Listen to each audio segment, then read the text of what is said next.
Everyone is concerned when they start something new because they don't know what to expect and it's scary. But I would recommend, Pilates especially, to anyone. Sandhya has been fantastic to me, thank you. My back has improved, my core. I'm pretty flexible, but what I love about you adapt for everyone. We're all different. There's no competition.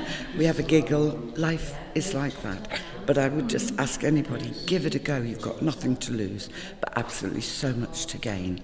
And how do you feel usually at the end of a class? Totally invigorated. I mean, like now, I feel as though I could dance for the world.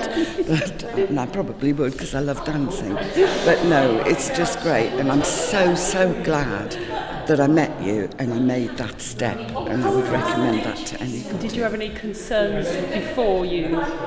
Well, just the usual that we all do. We don't know what we can do. We've all got different abilities. And in this class especially, we're all different. Some are more flexible. But what I love about you adapt for everyone. There's a different way, 2 or 3 different ways for you to do a movement.